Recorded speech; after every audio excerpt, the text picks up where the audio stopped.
The first picture is taken, I would say, around about 1985, and it's one of three that I obtained from Mr. Pardo. Mr. Pardo was the second owner of Heron's Flight, as it was then called, and this picture is taken from the rear garden.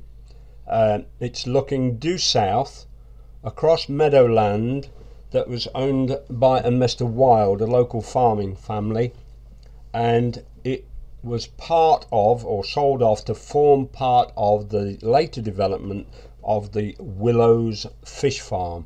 I believe the Willows Fish Farm development was commenced around about 1990 to 1991, so this photograph is a little bit earlier to the development. Picture number 2, or photograph number 2, is again looking from the rear garden, the rear fence of the property seen in the foreground.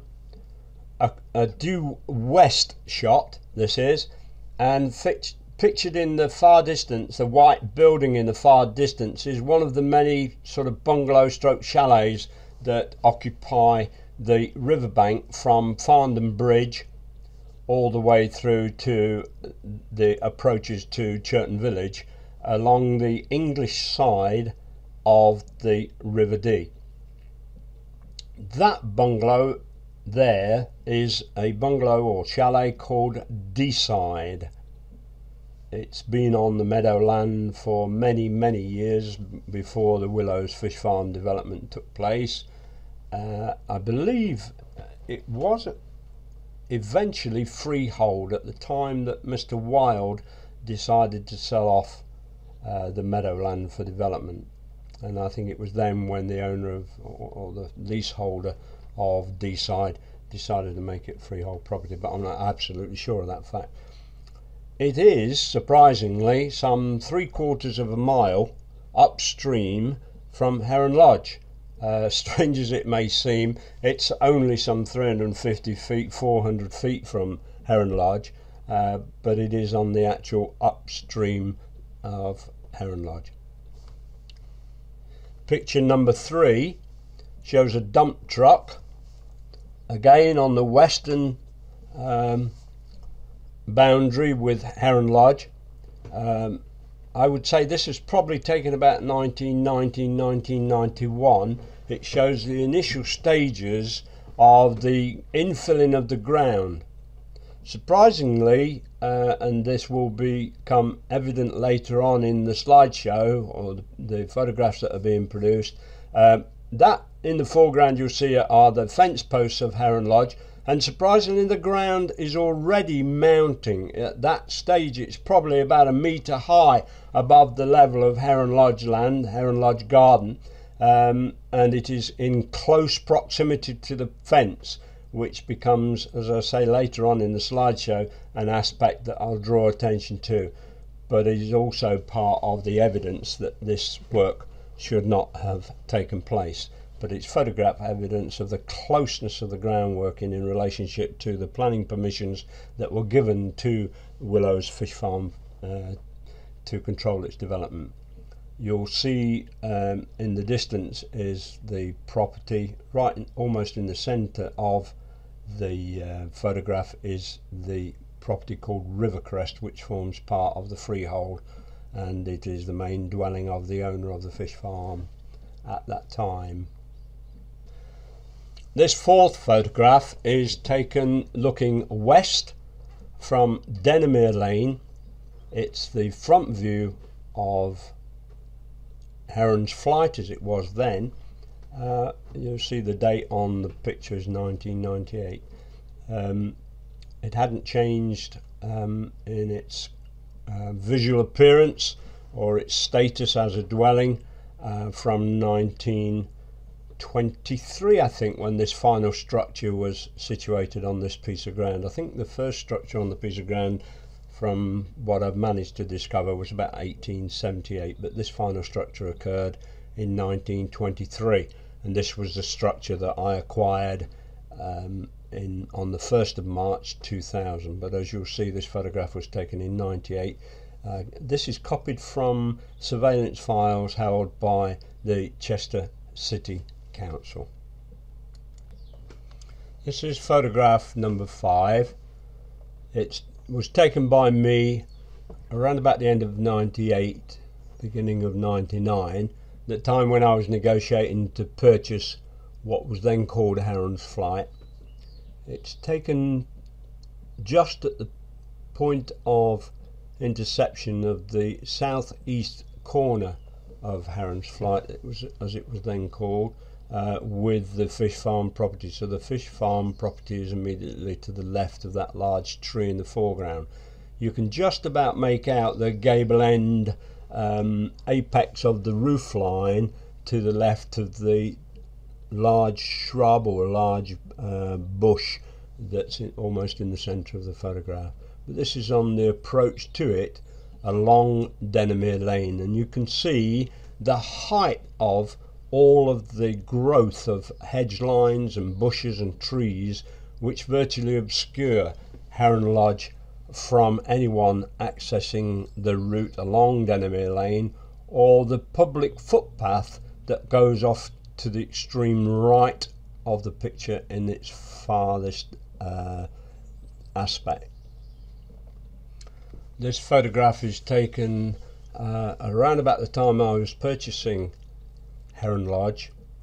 The winter, yes, I was concluding the purchase. This is taken winter, end of 1999, the winter of 2000. So it would have been around about February/March 2000. I actually purchased the property on the 1st of March 2000, and shows the large wooden gates and the wintered growth of hedgerows and trees, the leafless growth of hedgerows and trees at that time of the year, and shows Heron's Flight, as it was then called, Heron Lodge, on acquisition 1st of March from the Denomere Lane. The reason I'm remarking on the hedgerow growth and the trees and shrubs and everything that are in front of it is that one of the allegations of Chester City Council is that the raising of the property has caused an interference with the landscape. Well, it can be seen from the last photograph, photograph number 5, and this one, that it was well and truly obscured to a height almost exceeding, yes, actually exceeding the growth of the trees and bushes, exceeding the apex height of the dwelling. This photograph was taken by a landscape expert at the time of the public inquiry of 2003. It is looking along what we call in Farndon Hay west, looking west from Denomere Lane, along a lane that we all refer to as Green Lane. It's at the southernmost point of the Willows Fish Farm, and it is looking due west. It can be seen here that the embankment, or what I call an embankment, what everybody seems to call the bunding, that's the raised ground on top of the already raised ground to form the fish farm. The bunding is approximately 3.5 feet all the way around the 17-acre fish farm, and at this particular aspect of the fish farm development wasn't permitted. But it does, this picture does highlight the fact that at that particular point the Willows Fish Farm is some 3.5 meters higher than the datum point for the development initially granted by the Chester City Council. The height of that bunding extends all the way along from that point to Heron Lodge for some 800, probably about 400 yards before you come to the fish farm driveway that features in Chapter 3 in the flooded conditions. That height of that land extends all that way and obscures the westward view of anyone traversing Denomere Lane looking west, of course. This photograph is taken in the rear garden of Heron Lodge. It's looking due south. It's taken early spring 2001. It shows the extent of the waterlogging of the ground, the garden area. In the distance you'll see the raised ground of the fish farm. So if you compare this to photograph number 1, you can see that the view from Heron Lodge along its garden out to the extent of its curtilage has been is completely obliterated by the fish farm development. If you look at the planning permission document of the fish farm development, you can see that at the point just to the left of the caravan that's in that view, the ground raising should have been, in fact the ground height should have been 1 inch below the level of the ground where the caravan is, and as you can see it's well over the height of a caravan. So you're talking the ground raising on that southern boundary of Heron Lodge is something like 2.5, 2 3/4 meters. This is a rather interesting photograph. It was taken towards the end of the summer of 2000. It shows the JCB that I purchased to assist me with all of the work at the site, but in the foreground you'll see the extent of the waterlogging of the rear garden of Heron Lodge. This was before any groundwork started. There was no groundwork underway. There was no clay on site, there was no hardcore on site, there was nothing at all brought onto site at that point. Now, that summer of 2000 was one of the driest summers we've ever had at that point. The other interesting factor is on the left, to the left hand side of the JCB, you can actually see again, and this is looking northwest, so that left hand side of this picture is the western view across what was open meadowland, and again witness the height of the bunding or the height of the raising of the ground to create Willows Fish Farm. Added to it the height of the flood defence bund that the owners placed on top of the land, which wasn't permitted, is something in excess of 2 3/4 meters.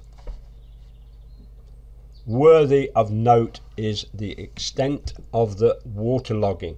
I want you to really remember that aspect, because it is an important part of the warnings that the local planning authority had from the Environment Agency about the effects of the development of the Willows Fish Farm and the need to control that development with particular regard to the effects on Heron Lodge property.